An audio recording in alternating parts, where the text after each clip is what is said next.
start with you, Mr. Steeley. Taxpayers pay your company, PHEAA, to manage the Public Service Loan Forgiveness Program, which we've heard a lot about here today. The program is supposed to forgive student debt for public servants, like teachers and nurses and members of the military, after 10 years. So far, about 225,000 people have hit the 10-year mark and applied for forgiveness, but a whopping 98% of them have been rejected. Now, no one should be let off the hook for the disaster that this program has turned into, but it is your job to ensure that people who have followed the rules get relief. The most common reason a borrower gets turned down is because your company says that they haven't made enough qualifying payments. But there are now multiple lawsuits and investigations that have found that you systematically undercount payments. Mr. Steeley, just to take one example, the Education Department audits dating back to 2016 have shown that PHEAA's automated system creates errors and mistakenly disqualifies payments. Is that correct? I'm sorry, Senator. I do not believe that that is correct. Anytime we identify an issue, whether it's a regulator like the Education Department or through our own control procedures, we actively investigate it and we work to make it right for the borrowers. So then I don't think I quite understand your answer. Are you saying the Education Department audits dating back to 2016 did not show that PHEAA's automated system created errors and mistakenly disqualified people? Or are you saying it did show that, but you fixed it afterwards? Senator, I'm not familiar with the audit that you're speaking. It was prior to the time that I was in my current role. This is multiple audits that we're talking about here.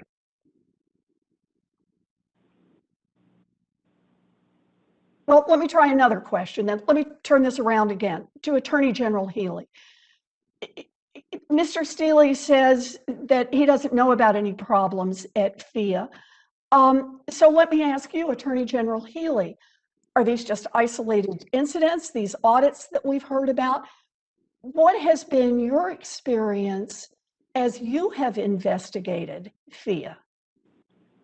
Well, 5 years of investigation of PHEAA and other years spent investigating Navient. Both of these entities made a promise to the United States government that they could handle this work, as complex as they want to characterize it.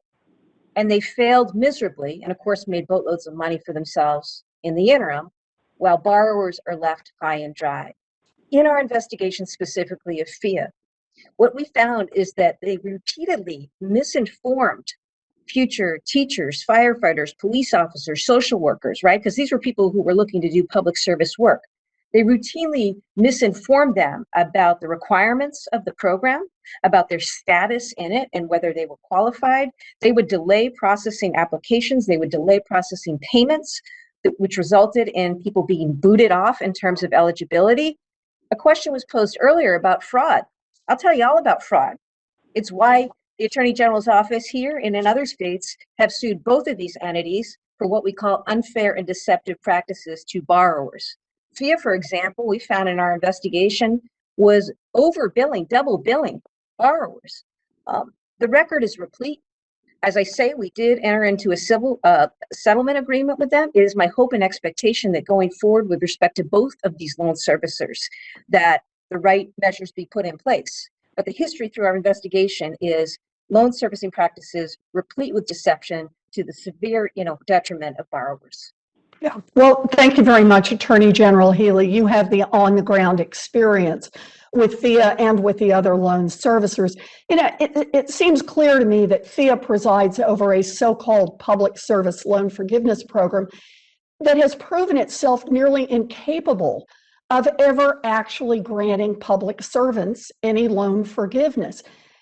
Mr. Steeley, has the Department of Education terminated your contract or penalized your company in any way for its errors and mismanagement that have prevented teachers and firefighters and other public servants from getting the debt cancellation that the law provided them? Senator, I'd like to answer your question at first by saying no, they have not, but also note that the majority of the rejections that you note, the 200 and some thousand rejections, over 75% are simply because the individuals that applied for forgiveness had not been in the program for 10 years. Now, I didn't write that requirement.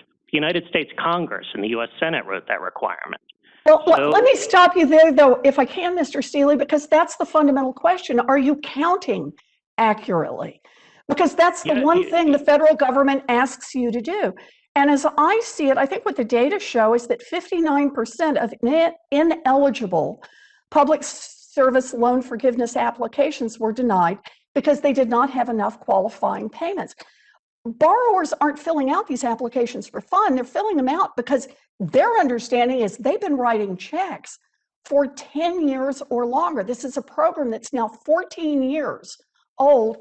And you're telling me that you could only find the payments for 2% of them? So, Senator, first, as I noted just a minute ago, the primary reason that these applications are rejected is because they have not been in repayment of a qualified direct loan for 10 years. So, and then in addition, I would like to note, with all the errors that have been referred to, particularly with respect to Massachusetts, there are 25 individuals spoken to in that settlement agreement. Over the years of the investigation, we serviced 250,000 individuals in the state of Massachusetts. We strive day in and day out to do our best for the people of Pennsylvania, for the customers we service. We advocate on their behalf for program improvements to increase those forgiveness rates that you note. And ultimately, yes, the Massachusetts Attorney General did find 25 individuals and we worked to make those corrected. In fact, those individuals have already been corrected. The investigations are not simply about a random error rate. They're about systematic undercounting. And when you undercount the number of payments, that means that people don't qualify for the programs. Let me just give Attorney General Healy a quick chance to reply. We're way over time here. But Attorney General Healy, would you like to respond? I'm trying to be constructive here because this is about a forward going, what do we need to do to fix the system? But I want to be very clear. We found systematic failures both with respect to PHEAA and with respect to Navient. There is a reason, Madam Chair, that PHEAA has agreed to do a loan by loan, borrower by borrower audit just with respect to 218,000 borrowers in Massachusetts. If that doesn't signal that they know they had a problem, that's just Massachusetts. I don't know what else does. So, there's a point about accountability, and then there's a point about what's going to happen in terms of why debt cancellation is imperative. But for PHEAA to suggest that it had the capacity to, or even now maybe has the capacity to engage in that kind of borrower by borrower analysis and processing, the reason those people were ineligible many times was because PHEAA lost the records, wasn't keeping track. So by fault, PHEAA created their ineligibility. And again, I think it's a shame for the borrowers Right. we're speaking of today.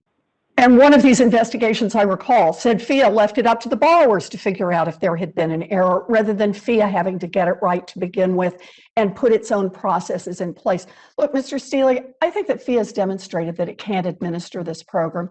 I think the Department of Education should terminate your contract.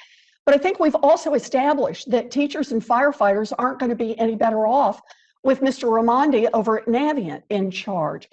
This is an utterly broken system, and the solution is not more complexity and more incompetent middlemen. The best way to deliver relief to public servants crushed by student loan debt is to cancel their debt, and not after 10 years of bureaucratic torture and miscounted payments, but just to do it now.